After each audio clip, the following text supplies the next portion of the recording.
no está escrito en ningún lado que unas elecciones se pierdan o se ganen en función de la situación económica, pero en cualquier caso es Nicolás Sartorius quien nos puede explicar un poco más como vicepresidente ejecutivo de la Fundación a propósito de la propia Fundación y del informe.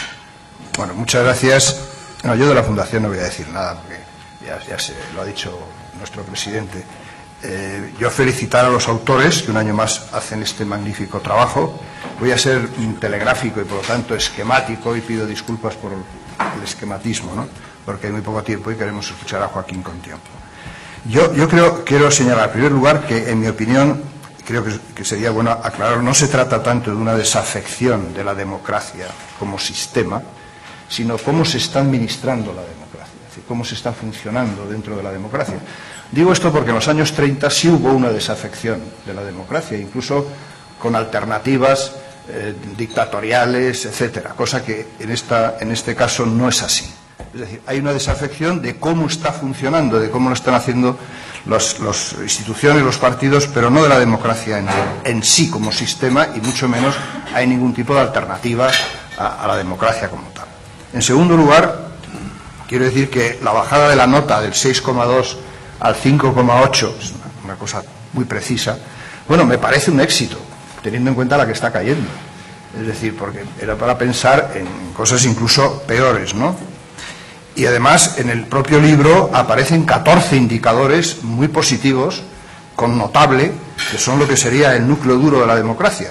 Está muy al final del trabajo, pero aparecen ahí 14 indicadores que, bueno, que me han parecido interesantes porque es así, aparte de que, bueno, ha habido también algunos fenómenos que han fortalecido la democracia en España en este periodo, como puede ser, por ejemplo, el éxito en la lucha contra el terrorismo, o puede ser la ley de dependencia, o pueden ser, bueno, medidas que se han tomado y que no han sido precisamente erosionar la democracia, sino más bien fortalecer la cohesión social. Es decir, ha habido éxitos en ese sentido interesantes, que no voy a señalar, hay una lista bastante considerable, pero en fin, para decir eso. ¿Hay razones para la desafección? Hombre, yo creo que sí, existen razones para la desafección en los términos que he dicho, de todos los colores. Es decir, hay objetivos, es decir, si usted tiene 4 millones y pico de parados, baja el sueldo de los funcionarios, congela las pensiones, se cierran cientos de miles de empresas pequeñas, no puede usted pagar la hipoteca, etcétera, pues no va a aplaudir usted con las orejas, ¿verdad? Es decir, es evidente que existe un descontento y que existe una desafección porque la crisis es brutal y por lo tanto la gente lo está pasando muy mal. Entonces hay razones objetivas que hacen que... Ahora, yo creo, y esta es una afirmación simplemente, que necesitaría una charleta bastante larga, y es que la gente no siente la desafección por las condiciones de la crisis. Es decir, porque resulta que la crisis es muy dura. Yo creo que la desafección viene del descontento respecto a cómo se ha abordado y cómo se está abordando la crisis, que es distinto. Es decir, yo me parece que ese es un tema importante. Es decir, que la desafección no está en la dureza, sino en cómo se aborda, cómo se ha reaccionado ante ella, etcétera. Quizá porque no se ha hecho una lectura adecuada de la misma en su momento, porque no ha habido una reacción rápida y enérgica en su momento, porque ha habido decisiones previas que han creado situaciones luego peores, sobre todo en el terreno fiscal, y sobre todo y por encima de todo, pues la gente le deja estupefacto el que las fuerzas políticas en una crisis tan brutal como esta no han sido capaces de ponerse de acuerdo prácticamente en las cuestiones básicas. Hombre, ha habido acuerdos, sí, en algunos temas, últimamente, que si la energía, que si las cajas de ahorro, etcétera. Bueno, la energía no es ningún pacto de la energía, para nada, simplemente se ha puesto de acuerdo en algún detalle. Pero quiero decir, lo que yo creo que ha producido más desafección en la ciudadanía es que han visto que las fuerzas políticas españolas no se ponen de acuerdo en una situación dramática para el país, en la crisis más importante, más dura y más tremenda que hemos tenido pues desde hace mucho tiempo. No ha habido posibilidad de hacer esto, ¿no? Por lo tanto, me parece que ahí está el estupor, de alguna manera, el desconcierto, el descontento de la ciudadanía. Evidentemente, yo creo que ahí las responsabilidades no son las mismas. En mi opinión no es así. Yo creo que tenemos una oposición que no ha querido para nada entrar en acuerdos para salir de esta situación, y probablemente también ha habido, bueno, quizá en algún momento un despiste por parte del Gobierno de no coger el toro por los cuernos cuando había que hacerlo, que no fue precisamente ahora, sino hace probablemente 2 años, cuando era necesario el apoyo del Gobierno para tantas cosas. Muchos hemos defendido algo que en el documento se defiende, que era la necesidad ante esta situación de llegar a un gran acuerdo. A mí me parece que en el documento no se pone el apellido, si es acuerdo político-social, en fin, un gran acuerdo nacional de salida de la crisis hubiera sido necesario. Tuvo su momento, en mi opinión, hace probablemente 1 año y medio, 2 años, cuando el sistema financiero, los sectores industriales, en general, lo que podíamos llamar el mundo económico, necesitaba al Estado absolutamente. En ese momento yo creo que hubo una buena ocasión para haber sentado a las partes y haber llegado a algún tipo de acuerdo. Después, como digo algunas veces, la gallina se escapó. Y ahora ya es muy difícil el llegar a acuerdos porque, evidentemente, la oposición ante unas elecciones ya más cercanas no quiere saber absolutamente nada. Creo que también ha habido desafección o ha habido cierto estupor porque el personal pues no ha visto que los costes estén bien repartidos.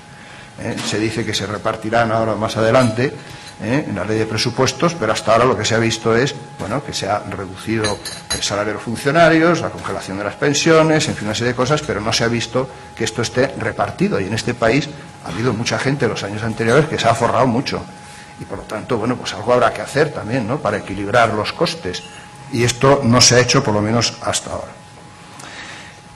Yo, para no alargarme, voy a terminar con 3 cosas que me inquietan, que son las siguientes, que son meras sensaciones y que creo que no son reales, pero que la gente lo siente, lo ve así. La primera es que la política, los gobiernos, el Estado, no decide, que son los mercados. Bueno, yo creo que esto no es verdad, pero la sensación de que la política ha estado marginada durante estos años y que ha habido un imperio de los sectores económicos, financieros, lo que se llama el mercado, pues es una sensación que existe y que por lo tanto hay que explicar. Yo creo que lo que dice Rajoy sobre el protectorado es una chorrada, pero la política, los gobiernos, a partir de los años 90, han dejado hacer en exceso, yo creo que de una manera bastante irresponsable. A los sectores financieros les han dejado hacer lo que han querido. Y pues hay de todo en los sectores financieros. Es decir, en los sectores financieros hay banqueros, hay estupendos banqueros y hay también banksters. Y entonces, pues los banksters han tenido un peso excesivo. Entonces, han llevado a una crisis que evidentemente la política ahora tiene que retomar. Pero los gobiernos, y se ha visto ahora en el G20, y se ha visto... los gobiernos tienen un poder evidente, si se ponen de acuerdo, para poder enderezar las cosas. Otra cosa es que tengan voluntad política de hacerlo, o que puedan hacerlo, pero evidentemente la política puede hacerlo, y puede ordenar las cosas, y puede llevarlas adelante. Y lo que hay que hacer es situar la política, la democracia y el Estado en el centro de la dirección del proceso, y no como ha estado marginada en estos tiempos atrás.